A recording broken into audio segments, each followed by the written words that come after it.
assembly and councilman, has made a name for himself in government as the watchdog, calling out the bad deals and broken systems by bringing them to the light. Mark's passion for service reaches beyond the Capitol and into the trenches, where he serves in the United States Army as a commissioned officer in the United States Army Reserves. Ladies, please join me as we welcome Mark Walczyk to the Gathering Conference.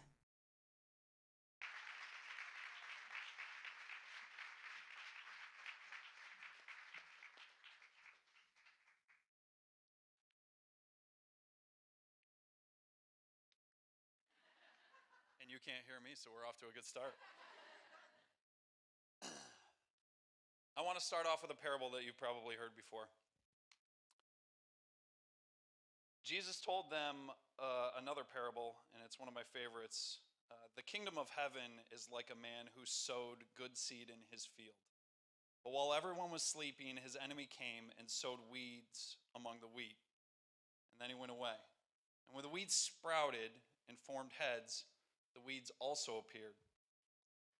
The owner's servants came to him and said, "Sir, don't you sow good seed in your field? Where did the weeds come from then?" As the enemy did this, he replied, an enemy did this, he replied. And the servants asked him, "Do you want us to go in and do you want us to pull them up?" And he said, "No, because when you pull up the weeds, you're going to uproot the wheat with them. Let both grow together until the harvest. And at that time, I'll tell the harvesters, first collect the weeds and tie them in bundles to be burned, then gather the wheat and bring it to my barn." And I've heard this used in a lot of different ways in a lot of different sermons in the past. And I think sometimes we imagine ourselves as the farmer. Someone sows evil into our field when we're just trying to grow some wheat to feed our family. And that evil is getting in the way, and we have to figure out a way to get the family through it. And I think other times we imagine ourselves as the servants. You know, God is our Heavenly Father, and we're looking to Him for some guidance. You know, we've got this evil sown into our life. God, please help me. How do I do it? Do I go into the field? And He says, "No, don't go into the field. You're going to muck the whole thing up. Wait until the harvest, then we'll take care of it," right? So you're seeking guidance. I think other times we see ourselves as the harvesters. And that means at the end, we're seeing, okay, this is the good in the world. I've grown, I'm mature. Now I see that the crops have come up and they've grown and matured, and I see this is the good seed and this is the bad seed, because I can clearly see this is the wheat and this is the weeds. But what I'd encourage you to do is think about this in an entirely different way today. That God is the farmer.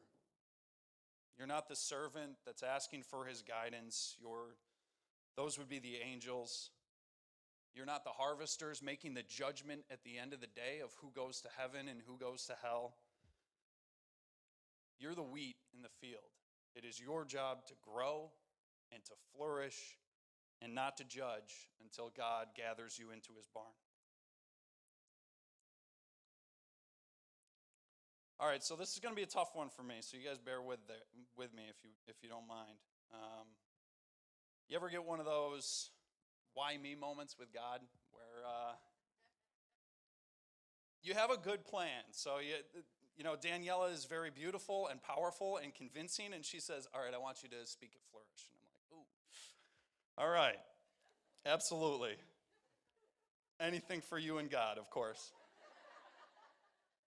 And then you call your biological sister in a panic and say, "Oh my gosh, I'm speaking at this women's conference, please help me." And she reminds you that you have an amazing grandmother who you want to talk about and an amazing mother. And then you remember that you work for a state senator who is awesome in this region.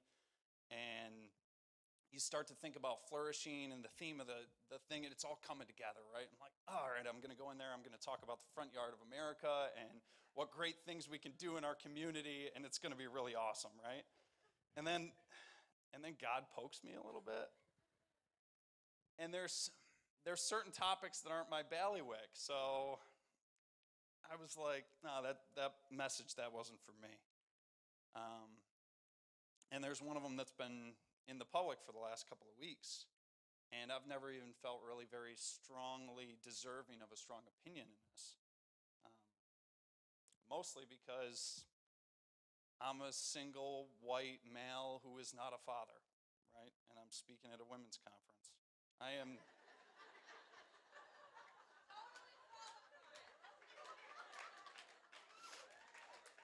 And by single, there's an asterisk there. I am engaged to be married to the beautiful and wonderful Jessica Pyatt. So, boy, that'll save me a beating later, huh? On October 8th, I was leaving my apartment. I had prepped all day for this debate, for this political debate, right? And I was leaving my apartment, and my roommate goes to me, he's like, what question do you want to be asked least tonight? And I'm talking about it today. So I think God put this on my heart because I am the least likely. All right, so here's an overview of the political landscape in New York right now, and really the country. Our culture has pushed us to look at politics and look at government for a solution of unintended pregnancy. For over 40 years, we've looked at legislation, we've looked at the Supreme Court, we've looked at politicians to decide which side wins, which side loses. It's very binary, and it is very pro and anti. And what's sad about this is that we're talking about you, we're talking about women who get lost in the middle of this political tug of war. And that's a perfect opportunity for this church. So I'm going to give some stats. Guttemacher in a 2017 fact sheet said 55% of all pregnancies in New York were unintended. 55%, over half of the pregnancies in the state have been unintended. And it might surprise you or it might not, 45% of those unintended pregnancies in this state, in our state, have resulted in abortions. So here's a look in the mirror, though, right? Because we started out with the wheat and the weeds for a reason. The study conducted by, it was actually commissioned by CareNet, who's out in the lobby today, and conducted by Lifeway. 36% of the abortions were obtained by women who attended a Christian church at least once a month at the time of their abortion. That one might surprise you a little, right? Of those, they were polled, and the expectation from their local church was that 34% of them expected to be judged, 27% expected to be condemned, and only 31% expected the church to care for them in this time of need. 7 out of 10, 70% of women who have had an abortion indicate their religious preference was Christian. So I think we got to look in the mirror first. So who is that woman? Well, in government, we love to talk about statistics, and statistically, she's in her 20s. She's had a prior birth. She lives below the federal poverty line. She's single. Some things statistically impacting her decision, and it's not funny, but it's striking that you're talking about life and this very difficult decision, but they're some of the stresses that you consider every day that have a huge impact in this time of somebody's life.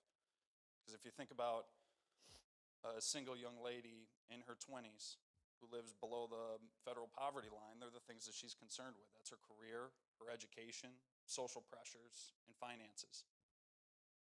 And if you go down that list,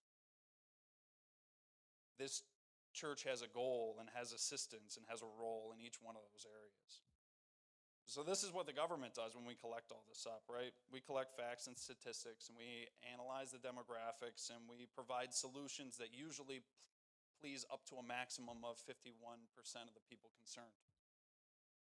Two-party politics drives people, like we talked about earlier, to a pro or an anti. You know, which rally are they standing in, or which march are they going to march in? What t-shirt are they wearing? So I want to go to Matthew 22.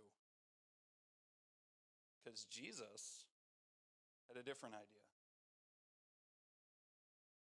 So I've recently, and I encourage you to read the book because it's really provides some very interesting historical perspective on the death of Jesus. He was in Jerusalem at the time. It's called Killing Jesus. Bill O'Reilly's title's on it, but I'm pretty sure somebody helped him write it.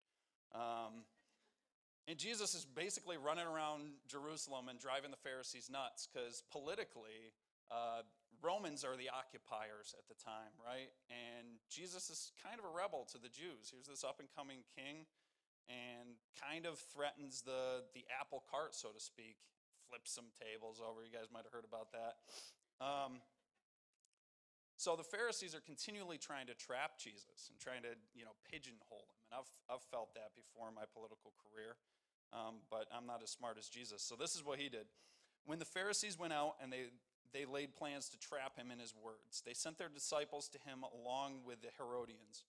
"Teacher," they said, "we know that you are a man of integrity and that you teach the way of God in accordance with the truth. You aren't swayed by others because you pay no attention to who they are. Tell us then, what is your opinion? Is it right to pay the imperial tax to Caesar or not?" But Jesus, knowing their evil intent, said, "You hypocrites, why are you trying to trap me?" And he saw it. "Show me the coin used for paying the tax." So they brought him a denarius. And he asked them, "Whose image is on it? And whose inscription?" That guy's so smart. Jesus is so smart. Don't try and trap him. "Caesar's," they replied. Then he said to them, "So give to Caesar what is Caesar's and give to God what is God's." And this is the best verse of the whole thing, right? When they heard this, they were amazed. When they heard this, they were amazed.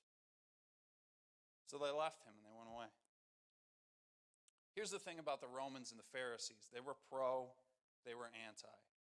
You're either pro-Roman or you're anti-Roman. You're either pro-tax or you're anti-tax. And Jesus had a third choice.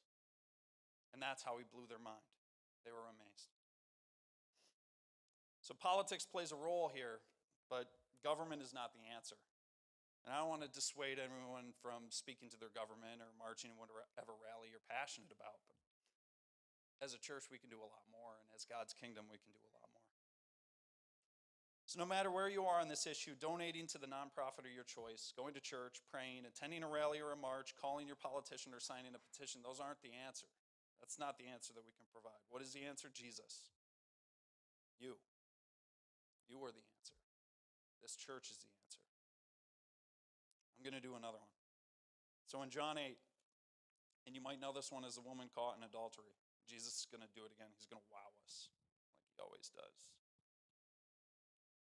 But Jesus went to the Mount of Olives. At dawn, he appeared again in the temple courts where all the people gathered around him, and he sat down to teach them. The teachers of the law and the Pharisees brought in a woman caught in adultery.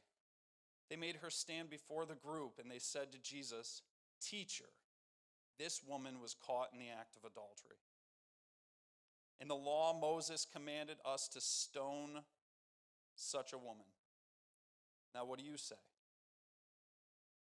They were using this question as a trap again in order to have a basis for accusing him, right? Jesus bent down, and he wanted to toy with them a little bit this time, and he just wrote on the ground with his finger.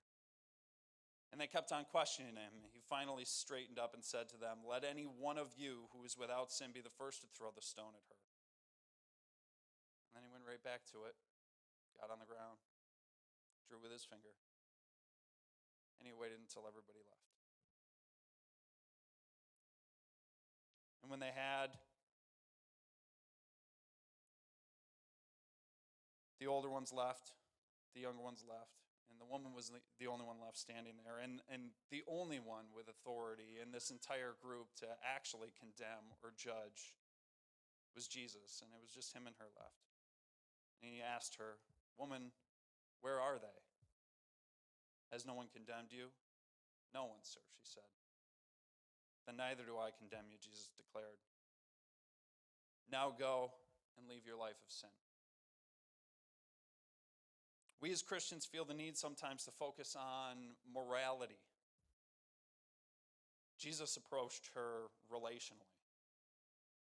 Pharisees focused on the laws. They said, the law of Moses says this. Jesus didn't condemn, and he had more right to do so than they did. He came in and he approached her relationally. And I got one more for you. Parable of the Good Samaritan. You all know this one. So I'm gonna skip through it because you guys don't want to hear me all day. So same setup, right? And Jesus said that in verse 30, man was going to Jerusalem and Jericho when he was attacked by the robbers. They stripped him of his clothes, beat him, went away, leaving him half dead. The priest, who happened to be going down the road at the same time, saw the man. He passed on the other side. So too a Levite, when he came to the place, he saw him, passed on the other side. But when a Samaritan, as he traveled, came where the man was, and he saw him, and he took pity on him. He went to him, and he bandaged his wounds, pouring on oil and wine. Then he put the man on his own donkey. He brought him to an inn, and he took care of him. The next day he took out 2 denarii, and he gave them to the innkeeper. Look after him, he said, and when I return, I will reimburse you for any extra expense you might have. Pretty generous. Which of these do you think was the neighbor to the man who fell into the hands of the robbers? So that's Jesus' response, right? He's talking about what it means to get into the kingdom of heaven and what it means to be a neighbor. The expert in the law replied, the one who had mercy on him. And Jesus told him, yeah, go and do likewise. So in this case, right, the Samaritan had just as busy of a life scurrying around like the rest of them do. But he's the one that took the time to be inconvenienced by it. There's women in this church that are ready to offer their kitchen, ready to offer their sofa, ready to offer the passenger seat in the front of their car to someone who is in need, ready to offer their finances. I want you to know if you're part of that group. I want you to think about that. And I want you to think about building those relationships and what it means as women in the church to be so supportive of one another like Jesus wanted the Samaritan to be. That's what it means to be a neighbor.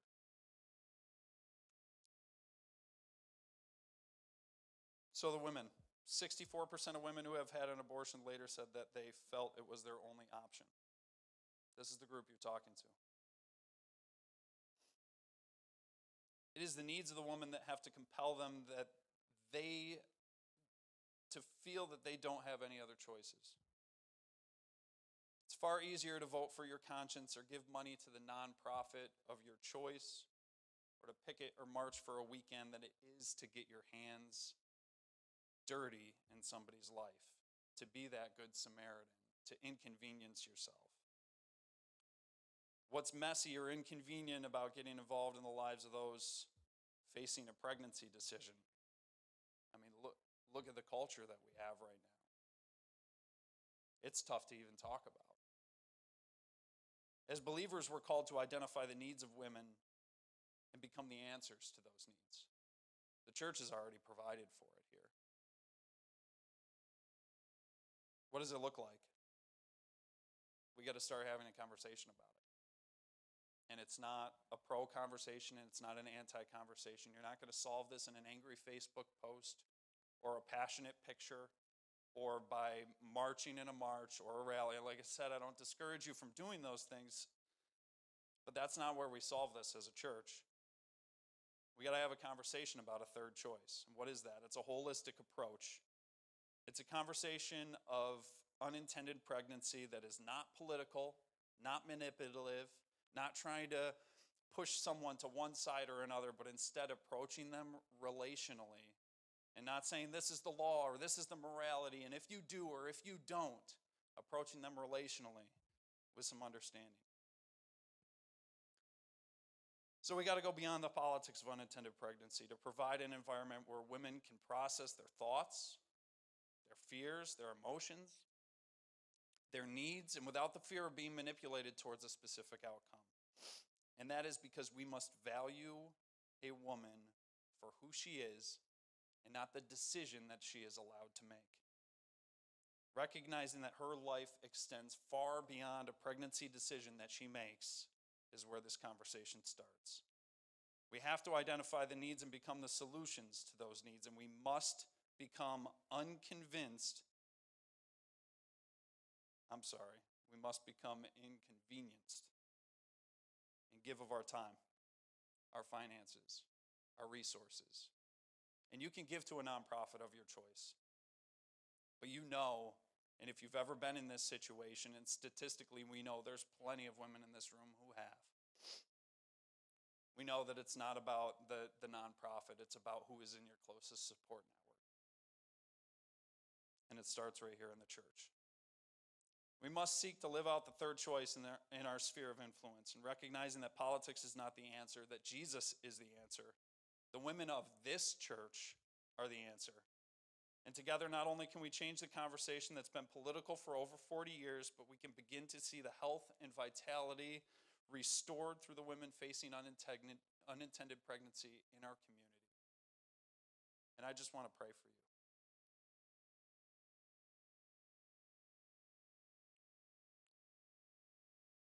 Lord, these women are beautifully and wonderfully made. I ask that you give them the strength and the courage to reach out into their support network, to approach these issues relationally, with your heart, with Jesus' heart,